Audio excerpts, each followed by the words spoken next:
आज की कहानी उस सीरियल किलर की है जिसको लोग साइनाइड मोहन के नाम से जानते हैं। ये इंसान पेशे से तो एक टीचर है, लेकिन इसने ऐसे हौलनाक और दर्दनाक जुर्मों को अंजाम दिया है कि देखने और सुनने वाले हिल कर रह गए। इसने अदालत के अंदर अपने जुर्म का इतराफ़ करते हुए बताया कि हाँ, इसी ने ही 30 से ज़ायद औरतों के साथ एक रात गुजारने के बाद उनको साइनाइड देकर उनकी जान ले ली। तो आखिर जो साइनाइड मोहन है उसने कहाँ से शुरुआत की औरतों की जान लेने की, और किस किस औरत को और कैसे कैसे अपना शिकार बनाया। चलते हैं वीडियो की जानिब, मगर उससे पहले अगर अभी तक आपने मेरा चैनल सब्सक्राइब नहीं किया तो इसको सब्सक्राइब कर लें, और वीडियो अच्छी लगे तो इसे लाइक लाजमी कीजिएगा। ये वाक़या जून 2009 का है, जब कर्नाटका के हसन बस स्टॉप के जो अंदर वॉशरूम होते हैं उनके बाहर काफ़ी भीड़ नज़र आती है।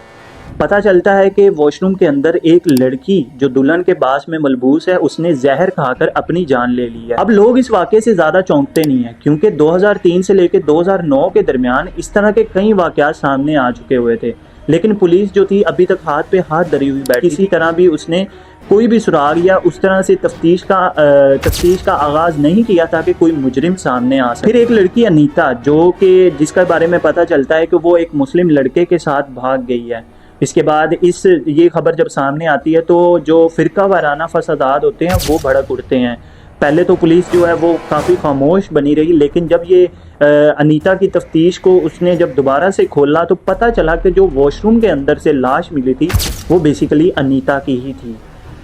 अब जब अनीता के कॉल रिकॉर्ड चेक किए गए तो पता चला कि अनीता की एक लड़की से सबसे ज़्यादा बात हुई थी जिसका नाम कावरी था, और जब कावरी के कॉल रिकॉर्ड और उसके मोबाइल को ट्रेस किया गया तो पता चला कि जो कावरी है वो भी पिछले कई दिनों से गायब है।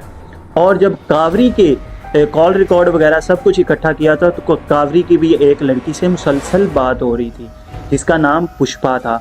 और जब पुष्पा की छान में पुलिस निकली तो हैरान कुन बात यह है कि पुष्पा भी लापता थी। यूँ इस तरह एक लंबी लापता औरतों की एक चेन बन गई, और पुलिस को जो शक का सिलसिला है वो और बढ़ गया कि इसके पीछे शायद कोई बड़ी गैंग शामिल है जो औरतों को लापता कर रही है। फिर साइबर सेल ने इंकशाफ किया कि इन नंबरों की जो लोकेशन है वो एक ही जगह पर ऑन है।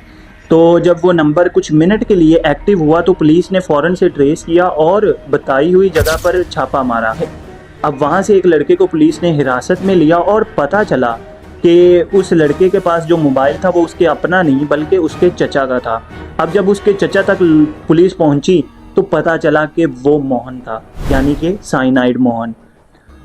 अब मोहन पुलिस की हिरासत में था। पता चला कि मोहन का जन्म जो है वो 1963 में हुआ था, और 1980 से लेके 2003 तक वो स्कूल के अंदर एज अ टीचर काम किया करता था। अब साइनाइड मोहन ने बताया कि उसकी 3 शादियां थी। पहली बीवी का नाम मैरी था जो कि उसकी अपनी ही स्टूडेंट थी, दूसरी बीवी मंजोला और तीसरी बीवी श्रीदेवी थी, और इन दोनों के साथ वो एक ही वक्त में दोहरी ज़िंदगी गुजार रहा था। इसके बाद तफ्तीश का मरहला जब तेज़ किया गया तो पता चला कि जो साइनाइड मोहन है वो एक वाक़ये के अंदर मुलविस था। पुराना केस जब खंगाला गया तो उसको एक औरत की जान लेने के जुर्म के अंदर भी जेल के अंदर सज़ा काटनी पड़ी थी।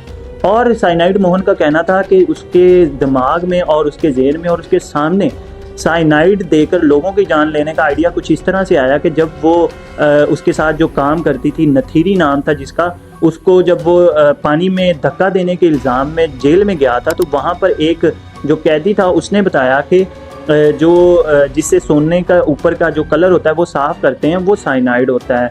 और एक दफ़ा गलती से उसने साइनाइड अपनी बकरियों को दे दिया और उसकी 12 बकरियां वहीं पे दम तोड़ गई। यहाँ से उसके जहन में आइडिया आया कि जो साइनाइड है इससे इंसान की भी जान ली जा सकती है, और उसने वही किया। अब इस इंसान का खुद पर काबू नहीं था। ये इंसान ऐसा हवस परस्त था कि औरत के साथ एक रात गुजारता था और उसके बाद उसकी जान ले लिया करता था। इसका जो टारगेट किलिंग स्टाइल होता था वो कुछ इस तरह होता था। सबसे पहले ये औरत ढूंढता था, और औरत ढूंढने के बाद मोस्टली ऐसी औरतों को टारगेट करता था जिनकी उम्र 25 से 30 साल के दरमियान होती थी और जिनकी जहेज़ की वजह से शादी नहीं हो सकी थी। ये उनके पास जाता था, उनके घर में ये बात कहता था कि मैं एक सरकारी मुलाजिम हूँ और मुझे जहेज़ वगैरह नहीं चाहिए, और आप अपनी बेटी को मेरे साथ रुखसत कर दें। कुछ लोगों ने तो इस तरह रुखसत किया, कुछ लोगों ने रुखसत नहीं किया। उस मामले में उस केस के अंदर इसने खाली औरत से बात करनी, उसको अपने जाल के अंदर फंसाना। जब पता चल गया कि औरत पूरी तरह इसके साथ अटैच हो गई है, इसके बाद इसने कहना कि हम भाग कर शादी कर लेते हैं, और औरत इस चीज़ के लिए मान जाती थी। ये उनके साथ शादी करता था। शादी करने के बाद उनके साथ एक रात गुजारता था और गुजारने के बाद उनको ये चीज़ बताता था कि जब वो रात को इंटीमेट हो रहा था तो गलती से शायद कुछ ऐसा हो गया जिसकी वजह से तुम प्रेग्नेंट हो सकती हो, तो तुम ये मेडिसिन खा लो, इससे क्या नाम है तुम्हारा वो अमल रुक जाएगा। और वो लड़कियां नादान बेचारी इसके प्यार में पागल, जब वो मेडिसिन खाती थी तो मौके पर ही दम तोड़ देती थी। अब ये एक औरत को मारने के बाद उसका मोबाइल ले जाता था और उसी मोबाइल से अगली औरत के साथ राब्ता करता था। जैसा मैंने शुरू में बताया कि एक लंबी चेन औरतों की बन गई थी, जिसके बाद पुलिस 1 बाय 1 सबकी जब तलाश शुरू की तो पता चला कि वो भी औरत गायब है और वो भी औरत गायब है। तो वो ये सिलसिला था, जब ये इंसान एक औरत को मारता था उसी के मोबाइल से दूसरी औरत को फंसाता भी था।